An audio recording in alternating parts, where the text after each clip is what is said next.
안녕하세요. 다시 찾아와 주신 여러분을 환영합니다. 박성재 전 법무부 장관이 자기 수첩에서 김건희 여사를 김한방이라고 저장해 놨는데 이걸 그 자리에서 지우지 않고 남겨둔 게 정말 실수였을까요? 많은 분들이 이번 사건을 박성재 개인의 실수 또는 추경호 재판 하나로 보고 계실 겁니다. 그런데 이 그림을 그렇게 좁게 잘라내면 12.3 이후에 진짜 판이 안 보여요. 왜 박성재는 지울 시간이 충분했는데도 지우지 않았을까요? 그리고 왜 12월 3일 그날 밤 11시 11분 한덕수는 추경호에게 전화를 걸어 안심하라고 말했을까요? 이 두 개의 질문이 오늘 이야기의 축입니다. 오늘은 이 표면 사건을 세 층으로 뜯어보려고 합니다. 첫째, 박성재 수첩과 추경호 교란 작전이 실제로 뭘 보여주는지. 둘째, 그 뒤에 왜 김건희라는 이름이 계속 걸리는지. 셋째, 오늘 오후 이진관 판사 앞에 놓인 게 왜 사법부 그 자체의 시험대가 됐는지. 먼저 하나만 짚고 갑시다. 신원식 당시 국방장관이요. 헌재 증언대에서 이미 이런 말을 했어요. 비상대권 얘기는 자기가 2024년 3월 안가회동에서 들었다고요. 그 자리에 있었던 사람이 김용현 당시 경호처장, 조태용, 여인영이었습니다. 이 얘기가 왜 지금 다시 튀어나오는지 오늘 이야기가 그 이유부터 시작합니다. 일단 이 그림 처음부터 다시 짚어봅시다. 이건 단순한 개인 부패 재판이 아닙니다. 12.3 계엄 이후에도 여전히 살아 움직이는 잔존 네트워크가 자기들을 어떻게 지켜내려 하고 있는가. 그 방어 구조 전체가 지금 드러나고 있는 국면이에요. 지상파 뉴스만 보고 있으면 이게 그냥 추경호 재판 절차 정도로 보입니다. 근데 조중동 계열 매체에서 이걸 어떤 톤으로 다루고 있는지, 그리고 12.3 책임 규명 관련 보도의 온도와 한번 비교해 보세요. 같은 매체에 맞나 싶을 정도로 다릅니다. 그래서 오늘은 세 개의 층을 순서대로 뜯어봅니다. 첫 번째 층, 신동욱의 법정 증언과 추경호의 교란 작전 시간표, 그리고 박성재 수첩. 이 세 개가 왜 같은 방향을 가리키는지. 두 번째 층, 그 방향의 끝에 왜 김건희라는 이름이 계속 걸리는지. 세 번째 층, 이진관 판사의 오늘 결정이 왜 사법부 그 자체의 시험대가 됐는지. 첫 번째 층부터 갑니다. 신동욱 의원 지난주였습니다. 추경호 의원의 내란 재판에 증인으로 나갔어요. 그 자리에서 뭐라고 증언했냐면 계엄 당일 국회 앞에 나온 시민들이 민주당 성향으로 보였다. 그래서 신변의 위협을 느꼈다는 겁니다. 특검이 대받아쳤어요. 어느 정당을 지지하든 다 같은 국민이 아니냐고. 그러자 신동욱이 뭐라고 했냐면 시민의 의사표현은 정치적으로 해석할 수 있다고 말했습니다. 즉 계엄 해제 표결이라는 긴박한 순간에 국회의원이 시민의 정파 성향부터 계산하고 있었다는 얘기를 본인 입으로 인정한 거예요. 아니 이게 말이 됩니까? 헌법이 유린당하는 상황에서 국회의원이 시민 신원 조사부터 하고 있었다는 얘기잖아요. 그날 국회 앞에 나온 시민들 인터뷰해보면 집에서 쉬다 나온 분도 있고 퇴근길에 급히 온 분도 있어요. 정파가 문제가 아니라 헌법 훼손을 막으러 나온 국민이었단 얘기입니다. 이 발언이 왜 지금 나왔을까요? 계엄 해제 표결에 소극적이었던 걸 아직도 인정하지 않겠다는 뜻으로 읽을 수밖에 없어요. 최근까지 신동욱 의원은 윤핵계인 세력과 선을 긋는 척 했거든요. 국민이 됐다고 할 때까지 사과해야 한다고까지 말했어요. 그런데 정작 12.3 당일 자기 행보를 물어보면 시민 탓하고 한동훈 전 대표 리더십 탓하고 있어요. 이 자체가 신호입니다. 그런데 이 논리 처음이 아닙니다. 계엄 직후에 나경원 의원도 비슷한 얘기를 했었죠. 국회에 진입하지 못하고 당사로 돌아간 게 민주당 지지 시민들 탓이었다는 겁니다. 일부 시민들이 국민의힘 의원들에게 심한 말을 해서 결국 당사로 갈 수밖에 없었다는 시기였어요. 즉, 이 시민 탓 프레임은 신동욱 한 사람의 즉흥적 방어가 아니에요. 국민의힘 강경파 안에서 이미 매뉴얼처럼 돌고 있는 논리라는 얘기입니다. 같은 방향의 이야기가 여러 명의 입에서 여러 시점에 반복적으로 나오고 있어요. 그럼 그날 추경호는 뭘 했는지 봅시다. 시간표를 그냥 시간표로 보시면 안 돼요. 각 분단위에서 무슨 일이 있었는지를 겹쳐놓으면 그림이 나옵니다. 밤 11시 3분 추경호가 국민의힘 의원들에게 국회로 오라고 공지합니다. 그리고 6분 만인 11시 9분에 뒤집어요. 국회 아니고 당사로 와라. 이게 첫 번째 뒤집기. 그 다음 11시 22분에 윤석열이 추경호에게 전화를 겁니다. 통화가 이루어지고 11분 후인 11시 33분에 다시 뒤집기. 당사 아니고 국회로 와라. 두 번째 뒤집기예요. 12시 1분 우원식 국회의장이 전 국회의원에게 문자를 보냅니다.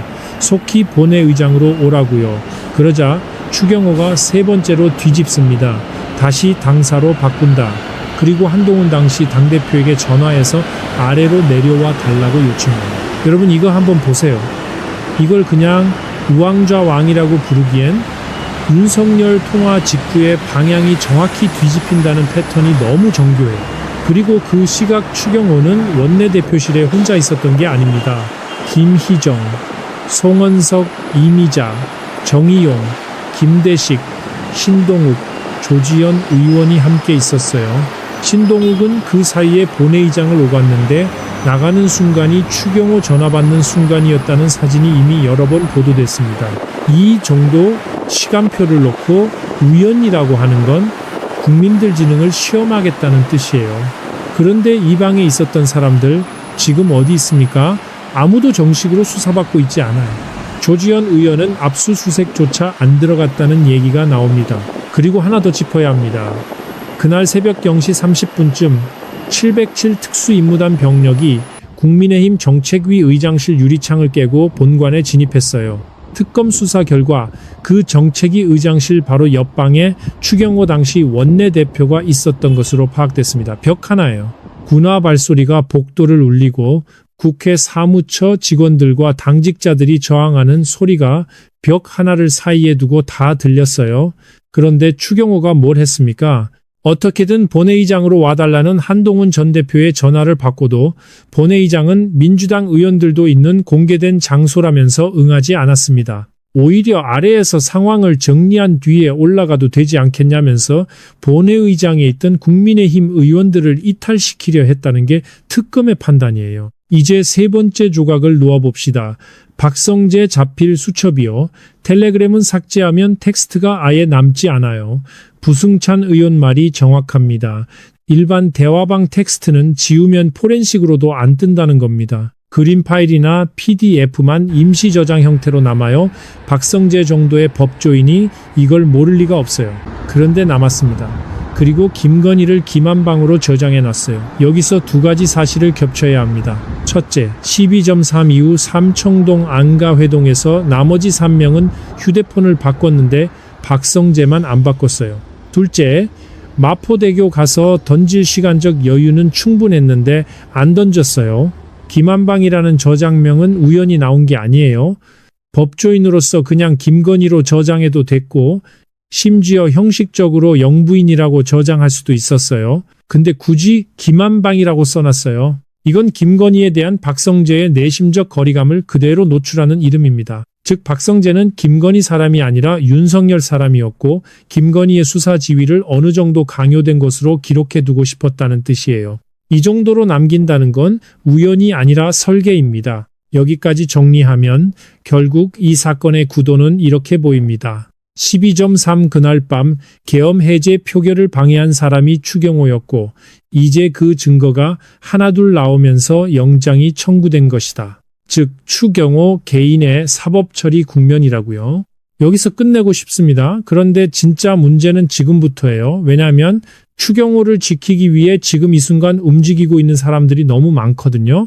신동욱은 법정에서 시민 정파 판별론을 펴니다.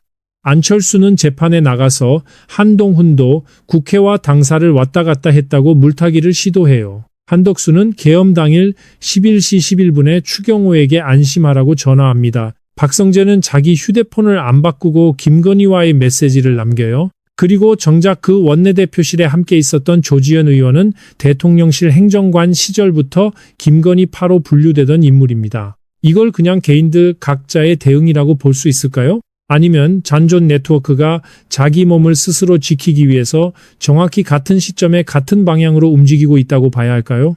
이쯤에서 다들 놓치고 있는 부분이 하나 있어요. 이 사건에 등장하는 이름들이 하나같이 김건희로 이어진다는 겁니다. 두 번째 층으로 내려갑니다. 신원식 전 국방장관이 헌재에서 무슨 말을 했는지 다시 짚어봅시다. 비상대권 얘기는 자기가 2024년 3월 안가회동에서 들었다고 증언했어요. 그 자리에 있던 사람이 김용현, 조태용, 여인형입니다. 즉 12월 3일 계엄은 하늘에서 떨어진 게 아니에요. 8개월 전부터 논의된 사안이라는 겁니다. 그 안에 있던 김용현이 계엄 이틀 전에 계획을 통보받았고 윤석열이 그 직후에 추경호에게 전화를 걸어 민주당이 반국가 행위한다는 기자회견하라고 지시했어요. 추경호는 그 지시를 알겠다고 받았습니다. 왜 특검의 압수수색 영장이 작년부터 시점을 특정해서 들어갔을까요? 국민의힘 송원석 원내대표가 그때 욕설까지 하면서 난리를 친 이유가 뭘까요? 답은 하나예요. 작년부터 흔적이 있다는 걸 특검이 이미 알고 있다는 겁니다.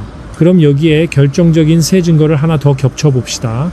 노컷 뉴스가 오늘 단독으로 보도했어요. 12.3 당일 밤 11시 11분 한덕수가 추경호에게 전화를 걸어서 비상계엄은 대통령 계획대로 진행될 것이라는 취지로 안심을 시켰다는 겁니다. 그리고 3분 뒤 윤석열이 추경호에게 문자를 보내요. 안심하라.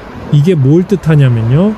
계엄 선포 직후 12분 사이에 총리와 대통령이 원내대표에게 계획대로 간다 안심하라를 반복적으로 전달했다는 얘기예요. 즉 추경호는 계엄 계획을 사전에 공유받은 사람이라는 뜻입니다. 그리고 그 통화 이후 추경호가 국민의힘 의원들에게 한 행동이 뭐였습니까?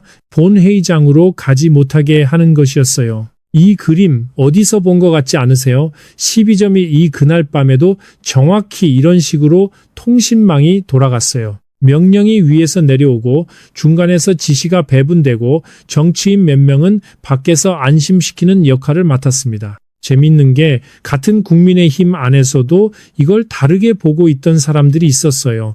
표결에 참여했던 국민의힘 김용태 의원 법정에서 뭐라고 증언했냐면요. 윤석열 대통령이 미쳤다고 생각했다고 말했습니다. 국회에 군대를 오게 하는 것 자체가 비상식적이고 반헌법적이라고요. 심지어 본회의장에서 옆에 있던 의원과 대통령이 미쳐서 본회의장에 박격포를 쏘는 것 아니냐는 대화까지 나눴다고 덧붙였어요. 같은 당 원내대표가 안심하라는 문자를 받고 있을 때 같은 당 소속 다른 의원은 본회의장에서 박격포 공격을 걱정하고 있었다는 얘기입니다. 이 온도차가 지금 국민의힘 내부 균열의 실체를 그대로 보여줘요. 그럼 이 프레임이 굳어지면 결과적으로 누가 가장 이득을 볼까요? 추경호가 개인 실책 처리로 끝나면 김건희에게로 향한 특검의 칼끝이 정확히 그 지점에서 멈추게 됩니다. 이게 이 사건의 핵심이에요. 부승찬 의원 코멘트가 정확합니다. 박성재가 남긴 메시지들이 김건희로 향하는 특검의 칼끝을 스스로 만들어냈다고요. 박성재는 김건희의 수사 지휘를 받았고 그 수사 지휘에 내심 불만이 있었어요. 그래서 기만방이라고 저장했고요. 그리고 그 메시지를 지우지 않고 남겨둔 이유는 자기 방어를 위한 것일 수 있어요. 나는 강압에 의해 한 것이다 라는 서사요. 즉 박성재의 행위는 김건희에게 책임을 돌리는 서사 구축이자 동시에 12.3 이후의 살 길 확보였습니다. 박성재는 살 수 있는 길을 택한 거예요. 그 살 길이 김건희 방향으로 특검의 칼을 밀어주는 것이었습니다. 박성재 수첩에는 하나 더 있어요. 한동훈이 도이치모터스 주가 조작 수사에서 사악하게 시간을 끌었다는 험담이 담겨 있다는 겁니다. 이걸 사악하게 시간 끈 걸로 해석하는 건 제정신 아닌 거예요. 그건 사악한 게 아니라 증거가 명백해서 무혐의 처리를 할 검사를 도무지 찾을 수가 없었던 겁니다. 도장 찍으면 나중에 본인이 책임져야 하니까요. 서로 안 하려고 하는 거지 사악하게 늘어뜨린 게 아니에요. 이 서술 자체가 오히려 김건희, 박성재, 윤석열 라인이 검찰을 어떻게 도구로 쓰려 했는지를 자백하는 문서에 가까워요. 이건 수첩이 아니라 자백서입니다. 여기에 조지현 의원 이름 다시 붙여봅시다. 대통령실 행정관 시절부터 윤석열, 김건희 부부와의 인연이 있는 인물이에요. 김건희 8호 분류됩니다. 12.3 당일 원내대표실에 함께 있었지만 압수수색 대상에 안 들어갔다는 얘기가 나옵니다. 참고인은 원래 압색을 잘 안 하니까 이건 아무래도 피의자성 참고인으로 볼 수밖에 없어요. 안철수 의원은 어떻습니까? 재판의 증인으로 나와서 한동훈도 국회와 당사를 왔다 갔다 했다고 증언합니다. 그리고 어법을 보세요. 나는 그렇게 기억한다. 이거 되게 테크닉한 어법이에요. 확정적으로 사실을 진술하는 게 아니라 자기 기억이라고만 얘기함으로써 나중에 뒤집혀도 위증죄를 피하겠다는 거예요. 자충수를 두면서도 자충수를 두지 않은 척하는 방식입니다. 안철수 옆에 괜찮은 변호사들 많을 텐데 그럼에도 이렇게까지 움직이는 이유가 뭘까요? 어떤 관계가 그날 있었는지 궁금해질 수밖에 없습니다. 여기서 잠깐 이 그림을 조선사에 겹쳐봅시다. 반정으로 정권 잡은 세력이 반정의 정당성을 계속 부정당하니까 자기들끼리 진술을 맞추고 문서를 감추고 반대편 얘기를 물타기하는 그런 국면이 있었어요. 인조반정 이후 서인 정권이 그랬습니다. 지금 그림이 그때와 놀랍도록 닮았어요. 김한방 세 글자가 그 자체로 진술서였습니다. 이 세 글자가 지금 이진관 판사 앞에 놓인 겁니다. 이 그림의 중요성은 박성재 개인의 심리에 있지 않아요. 잔존 네트워크의 자기 파산입니다. 박성재는 김건희에게 완전히 복종한 사람이 아니었어요. 즉 김건희 리더십이 자기 편도 완전히 장악하지 못했다는 뜻이에요. 신동욱은 계엄 당일 시민정파 판별을 하고 있었고 지금까지 윤핵개인 세력과 선을 그으려는 척합니다. 즉 국민의힘 안에서도 서로 자기만 살려 하는 국면이 이미 시작됐다는 신호예요. 안철수는 그 국면에서 친윤계의 붙기로 선택했습니다. 이건 자기 정치 생명을 태우는 도박이에요. 여러분이 이 그림을 보면서 뭔가 이상하다고 느끼셨다면 그 감각이 정확한 겁니다. 조중동 계열 매체 어디에서도 이 연결 구조는 안 짚어요. 왜냐하면 이 연결 구조를 짚는 순간 12.3이 윤석열 한 사람의 실패가 아니었다는 게 명확해지니까요. 세 번째 층입니다. 오늘 오후 3시부터 추경호 영장실질심사가 시작됩니다. 이진관 판사 앞에 놓인 결정이요. 단순히 추경호 개인의 구속 여부가 아닙니다. 12.3 이후 사법부가 어느 자리에 서기로 했는지가 국민 앞에 기록으로 남는 순간이에요. 스케일부터 봅시다. 추경호 한 명의 문제로 끝나지 않아요. 이 결정 뒤에는 국민의힘 원내 지도부 전체가 걸려 있고 그 뒤에는 사법부 신뢰 자체가 걸려 있습니다. 시간축을 보시면 오늘 결정만 문제가 아니에요. 박성재 3차 영장이 남았고 1월 18일 윤석열 구속 만기가 남았어요. 이 세 개가 하나의 축으로 묶여 있습니다. 그리고 이걸 이 정도 강도로 다뤄야 하는 매체들이 12.3 비상계엄 책임 규명에는 어떤 톤이었는지 기억나시죠? 그때는 균형을 얘기하던 사람들이 만약 이번에 영장이 기각되면 어떻게 될까요? 부승찬 의원 코멘트가 무겁습니다. 이번에 기각되면 정면으로 역사적 국민적 배신이 될 거라는 얘기예요. 이 판단은 정치적이지 않아요. 증거가 명백한 사건이기 때문입니다. 안철수 의원 얘기로 돌아가 봅시다. 왜 자기 정치 생명을 걸고 이런 걸 하는지 이해가 안 되잖아요. 국민의힘 입장에서 추경호를 옹호하는 순간 자기 발등을 찍는 구조거든요.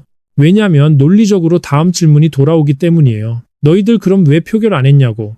즉 추경호 옹호는 표결 방해 세력 자백이에요. 그런데도 이걸 하고 있다는 건 두 가지 중 하나예요. 하나, 정말 정치를 모르거나 둘, 이걸 하지 않으면 더 큰 걸 잃는 관계가 있거나 저는 후자에 무게를 둡니다. 그 관계가 뭐였는지가 추경호 재판 이후 안철수 의원에게 반드시 돌아갈 질문이 될 겁니다. 판사들은 매일 거짓말하는 사람 상대하는 직업이에요. 그래서 재판장은 거짓말의 올림픽이라는 말이 있습니다. 누가 더 그럴듯하게 거짓말을 하느냐가 승부라는 얘기예요. 그러니까 안철수가 와서 나는 이렇게 기억한다고 증언한다고 해서 그걸 그대로 곧이곧대로 듣는 판사는 없어요.